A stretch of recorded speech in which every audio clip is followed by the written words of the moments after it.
నమస్కారం SDV news కి స్వాగతం నేను స్వప్న ముందుగా హెడ్లైన్స్ చూద్దాం మెగా డిఎస్సి విడుదల చేయాలని డిమాండ్ చేస్తూ విద్యార్థి సంఘాల ధర్నా బలవంతంగా అరెస్టు చేసిన పోలీసులు తమను మోసం చేస్తే వచ్చే ఎన్నికల్లో గట్టిగా బుద్ధి చెబుతామని హెచ్చరించిన డిఎస్సి అభ్యర్థులు కార్పొరేటర్ పదవికి రాజీనామా చేసిన ఎంపీ కేశినేని నాని కుమార్తె కేశినేని శ్వేత గౌరవం లేని పార్టీలో కొనసాగేది లేదని స్పష్టీకరణ ఈ నెల 19న అంబేద్కర్ స్మృతివనం ప్రారంభోత్సవం సీఎం జగన్ అంబేద్కర్ విగ్రహాన్ని ఆవిష్కరిస్తారని తెలిపిన వైసీపీ పశ్చిమ నియోజకవర్గ ఇన్ఛార్జ్ ఆసిఫ్ పార్టీ శ్రేణులు పెద్ద ఎత్తున తరలి రావాలని పిలుపు ఉద్రిక్తతకు దారితీసిన మున్సిపల్ కార్మికుల కలెక్టరేట్ ముట్టడి అరెస్టు చేసిన పోలీసులు మున్సిపల్ కార్మికులకు 26,000 రూపాయలు వేతనం ఇవ్వాలని నేతల డిమాండ్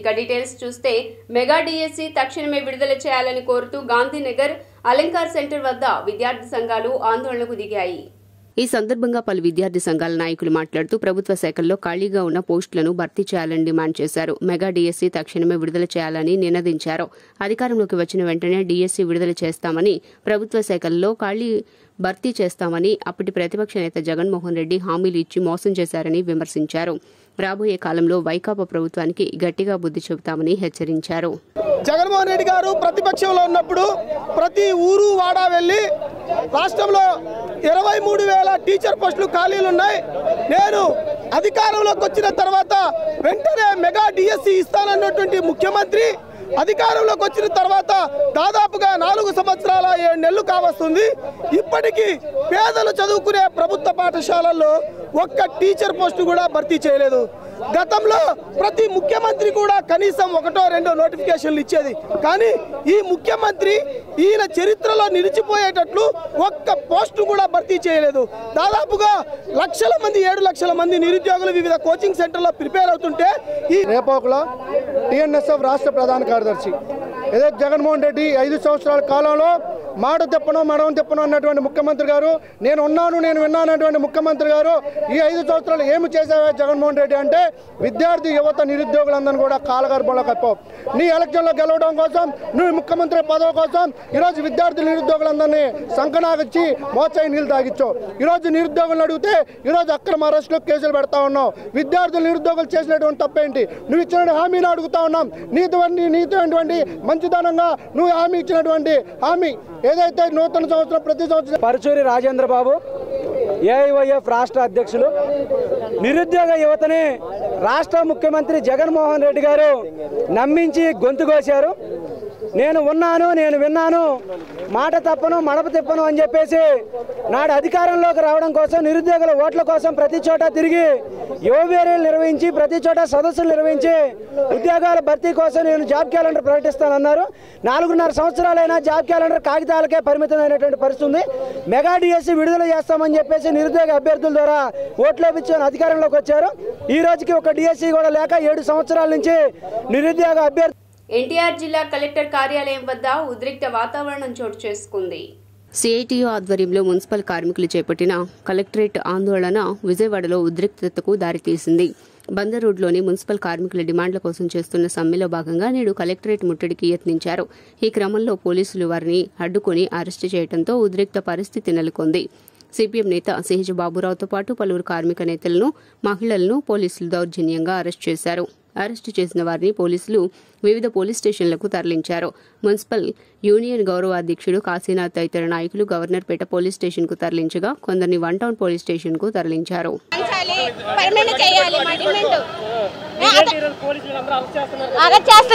కలెక్టర్ బంగ్లా మేము మొట్టు చేయాలని చూసాం మా పరిష్కారం మీ డ్యూటీ మీరు చేయాలి మా డ్యూటీ మేము చేసుకుంటాం మీరంతా చేయాలి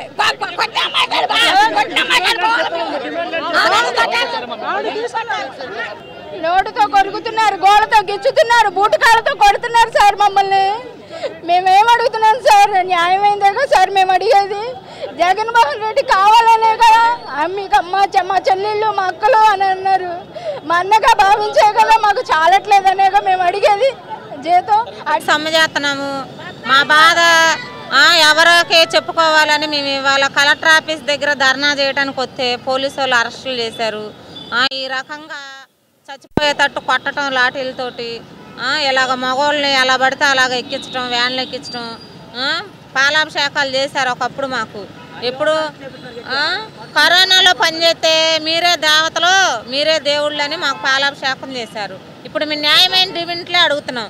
ఏం అడుగుతున్నాం? మేము 25 సంవత్సరాల మీద చేసే సీనియర్టీ వాళ్ళు హక్కులకై అడిగే వాళ్ళని ఈ విధంగా అరెస్ట్ చేయడం అనేది ఇది సరైన పద్ధతి కాదు. భారత కమ్యూనిస్ట్ పార్టీ సిపిఐ ఆధ్వర్యాన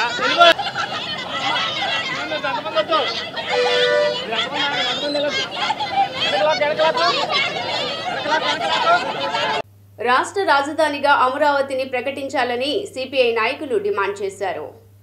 ఎన్టీఆర్ జిల్లా ఏపీ సిఆర్డీఏ కార్యాలయం వద్ద ఉద్రిక్త వాతావరణం నెలకొంది. సిఆర్డీఏ కార్యాలయంలో అధికారులకు రాజధాని రైతులు వినతి పత్రం ఇచ్చేందుకు వెళ్తుంటే గేట్లు వేయడంతో ఉద్రిక్త వాతావరణం చోటు చేసుకుంది. రాజధాని రైతులకు సిపిఐ నాయకులకు తమ మద్దతు తెలియజేశారు. ఈ సందర్భంగా సిపిఐ నాయకులు రామకృష్ణ, ముప్పాళ్ల నాగేశ్వరరావులు మాట్లాడుతూ వినతి పత్రం తీసుకోవడానికి సిఆర్డీఏ కమిషనర్ బయటకు వచ్చి వినతి పత్రం తీసుకోవాలని డిమాండ్ చేశారు. రాజధాని రైతులకి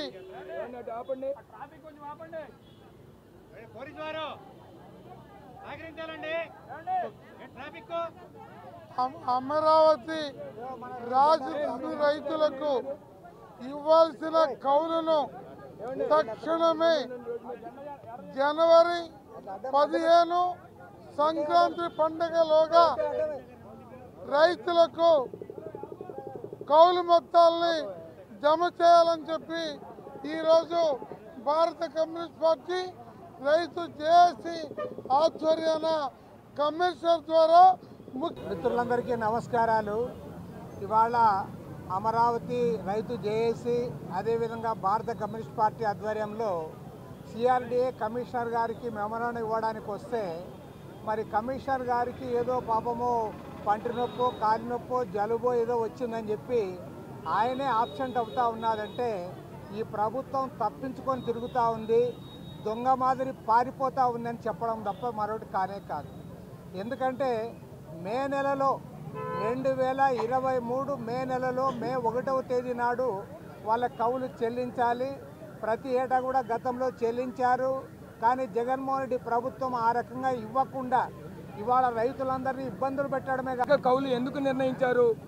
భూములు ఇచ్చినప్పుడు అక్కడ భూములన్నీ కూడా సిఆర్డీఏ రాజధానికి అప్పచెప్పినప్పుడు అక్కడ బ్రతుకు తెరువు ఉండదు కాబట్టి ఆ బ్రతుకు తెరువు కోసం వార్షిక కౌలు యాన్యుటీని నిర్ణయించడం జరిగింది.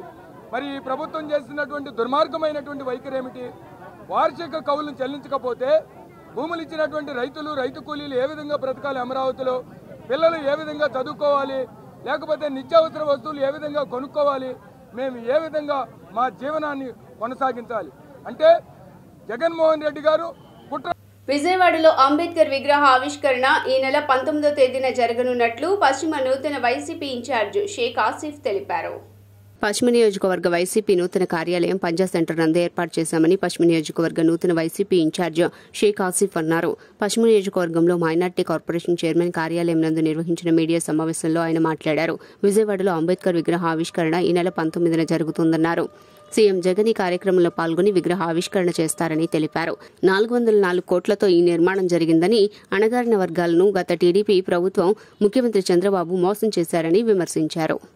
ఈరోజు విజయవాడ నడిబొడ్డున డాక్టర్ బిఆర్ అంబేద్కర్ గారి విగ్రహాన్ని గౌరవ ముఖ్యమంత్రి వర్యులు ఈ నెల 19వ తారీఖున ఆయన చేతుల మీదుగా విగ్రహావిష్కరణ కార్యక్రమాన్ని చేపట్టారు. అలాగే బడుగు బలహీన వర్గాల ఆశాజ్యోతి, సామాజిక న్యాయం కోసం పోరాడిన నాయకులు డాక్టర్ బిఆర్ అంబేద్కర్ గారి ఆశయ సాధన కోసం మళ్ళీ ఆయన స్ఫూర్తితో ఈరోజు గౌరవ ముఖ్యమంత్రి వర్యులు జగన్మోహన్ రెడ్డి గారు బడుగు బలహీన వర్గాల వారికి పెద్దపీట వేసి సామాజిక న్యాయాన్ని అందరికీ అందిస్తున్నారు. ఈరోజు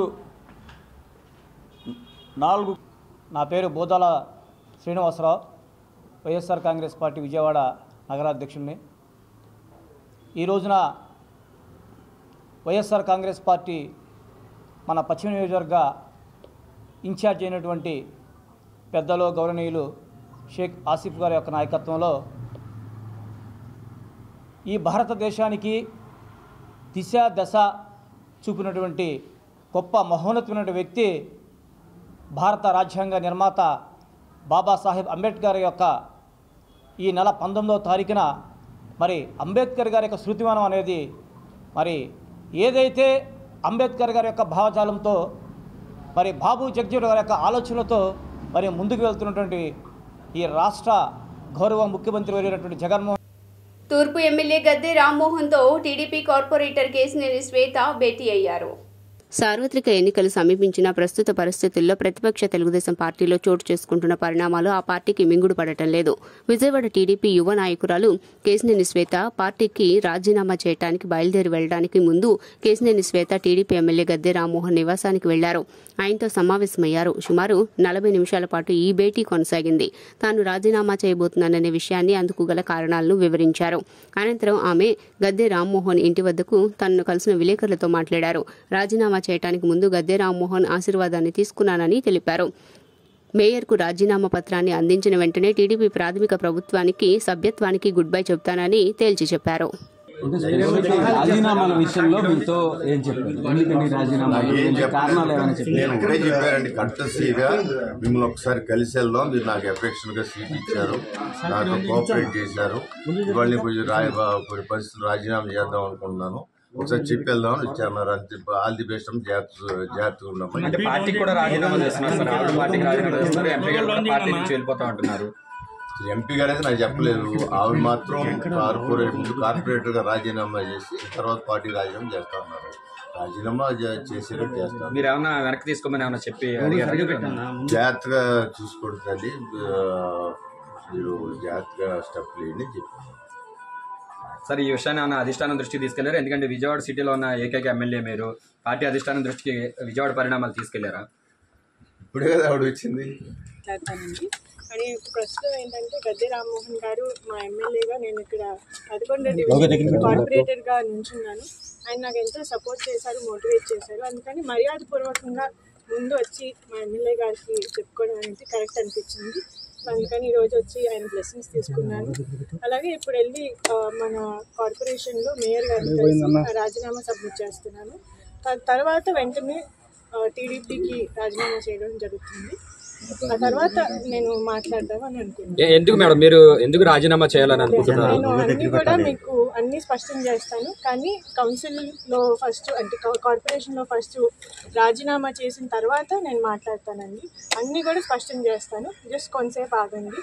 ఫస్ట్ రాజీనామా చేసిన తర్వాత నేను ఏదైనా కానీ నా కామెంట్స్ అనేది మీకు స్పష్టం చేస్తాను. ప్రతి 2500 మందికి ఒక ఆరోగ్య కేంద్రం అందుబాటులో ఉండాలనే వైఎస్ఆర్ గ్రామీణ ఆరోగ్య కేంద్రాలు ఏర్పాటు చేసినట్లు వసంత వెంకట కృష్ణ ప్రసాద్ పేర్కొన్నారు. ఇబ్రహీంపట్నం మండలంలోని కాచవరం గ్రామంలో ఇందిరమ్మ కాలనీలో 20.80 లక్షల వ్యయంతో నిర్మించిన డాక్టర్ వైఎస్ఆర్ గ్రామీణ ఆరోగ్య కేంద్ర భవనాన్ని మైలవరం నియోజకవర్గ శాసనసభ్యులు వసంత వెంకట కృష్ణప్రసాద్ ముఖ్య అతిథిగా పాల్గొని లాంఛనంగా ప్రారంభించారు.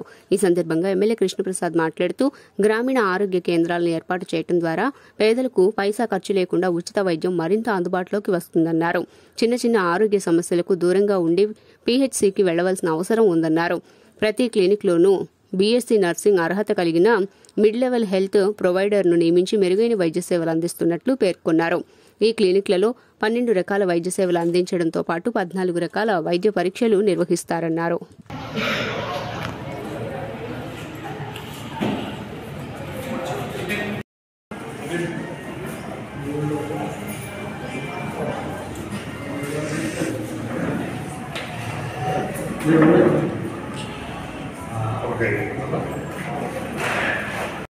కొండపల్లి మున్సిపాలిటీ 17వ ward TDP councillor Muppasani Bhulakshmi సంచలన నిర్ణయం తీసుకున్నారు.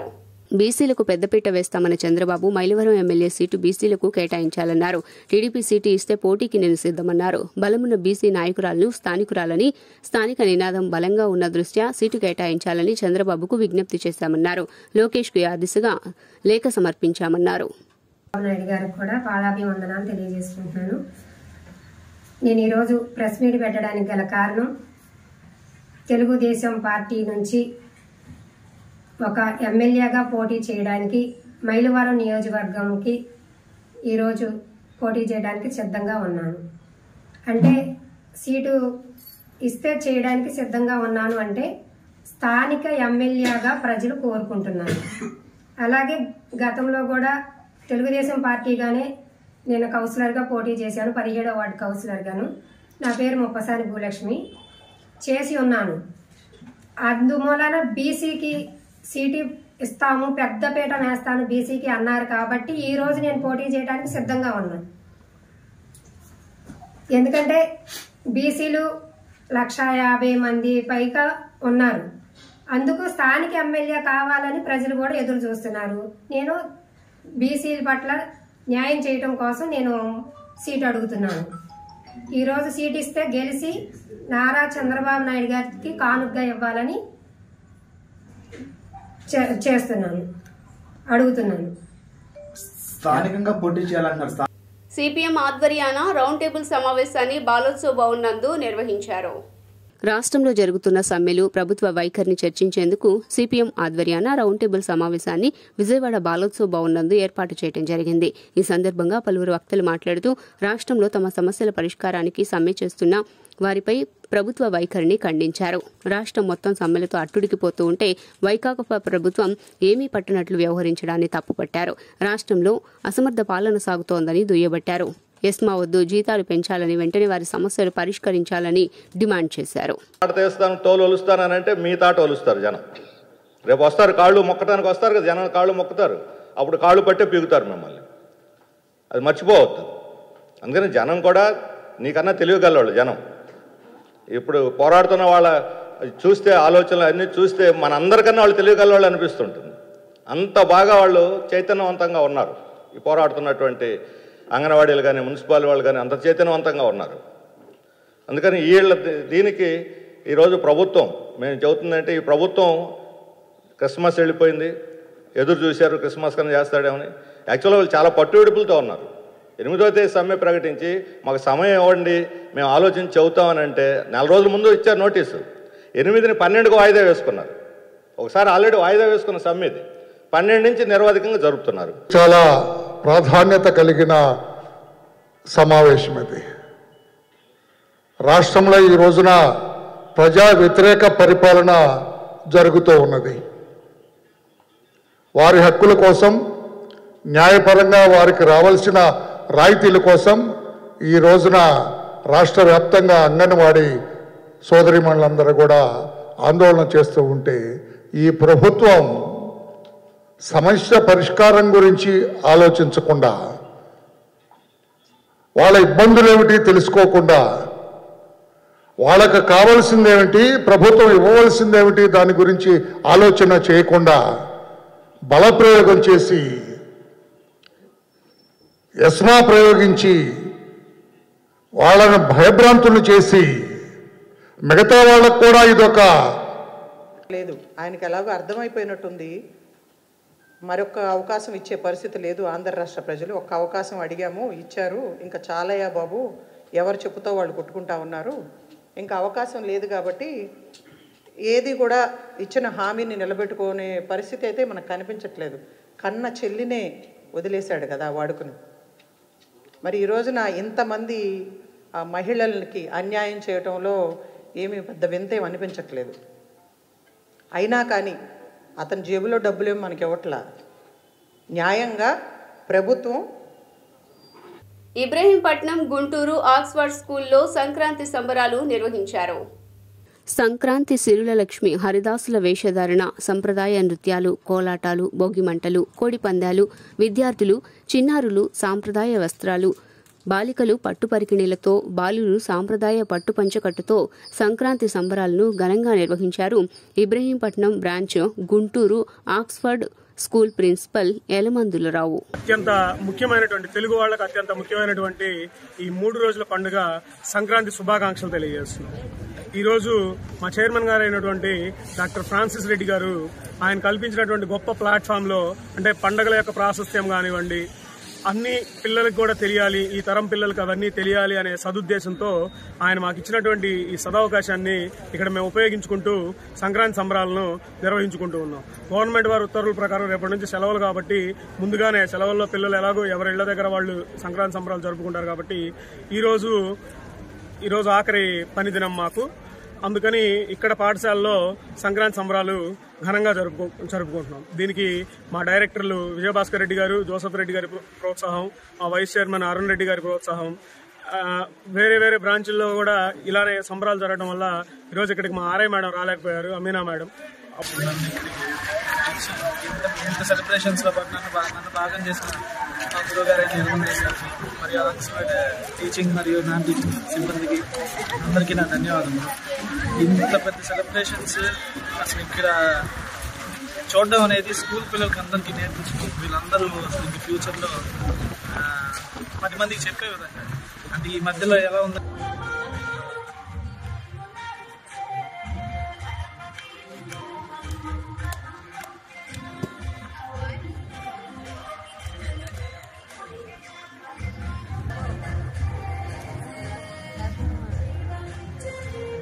విజయవాడ పార్లమెంట్ సభ్యుడు కేశినేని నాని వచ్చే ఎన్నికల్లో పోటీ చేసేందుకు సిద్ధమవుతున్నారు. తెలుగుదేశం పార్టీ అభ్యర్థిని ఓడించడమే లక్ష్యంగా ఆయన ఎన్నికల బరిలో ఉండేందుకు సన్నాహకాలు పూర్తి చేసుకుంటున్నారు. ఇప్పటికే టీడీపీ జెండాలను తన కార్యాలయం నుంచి తొలగించిన కేశినేని నాని త్వరలోనే పార్టీకి కూడా రాజీనామా చేయనున్నారు. అయితే ఆయన ఏ పార్టీ నుంచి వచ్చే ఎన్నికల్లో పోటీ చేస్తారనేది ఆసక్తికరంగా మారింది. కేశినేని నాని వరుసగా ముఖ్య నేతలు తన సన్నిహితులతో సమావేశాలు జరుపుతున్నారు. వారితో ఏకాంతంగా చర్చలు సాగిస్తున్నారు. ఈ నేపథ్యంలో తన కుమార్తె కేశినేని శ్వేత టీడీపీలో కొనసాగనుందని ఎక్స్ వేదికగా స్పష్టం చేశారు. ప్రజా సమస్యలను క్షేత్రస్థాయిలో పరిష్కరించేందుకు గడప గడపకు మీ అవినాష్ హామీ కార్యక్రమాన్ని నిర్వహిస్తున్నామని వైసీపీ తూర్పు ఇన్ఛార్జ్ దేవినేని అవినాష్ అన్నారు. తూర్పు నియోజకవర్గ పరిధిలో 17వ డివిజన్ తారక రామానగర్ కట్ట ప్రాంతంలో గడప గడపకి మన ప్రభుత్వం కార్యక్రమంలో నిర్వహించిన అవినాష్ ఈ 4.5 ప్రభుత్వంలో పాలన అందించిన సంక్షేమ అభివృద్ధి గురించి స్థానిక ప్రజలకు వివరించి వారి సమస్యలను అడిగి తెలుసుకున్నారు. అనంతరం ఆయన మాట్లాడుతూ వైసీపీ ప్రభుత్వానికి ప్రజల్లో రోజురోజుకు ఆదరణ పెరుగుతోంది చూసి టీడీపీ దాని తోక పార్టీలకు ముచ్చెమటలు పడుతున్నాయని ఎద్దేవా చేశారు. చంద్రబాబు నాయుడు 14 సంవత్సరాలుగా సీఎంగా ఉన్నప్పుడు ఇవ్వలేని గ్యారంటీ ఇప్పుడు అధికారంలో వస్తే ఇస్తాను అనడం హాస్యాస్పదంగా ఉందని, అసలు వాళ్లు పార్టీకి గ్యారంటీ ఉందా అని ప్రశ్నించారు.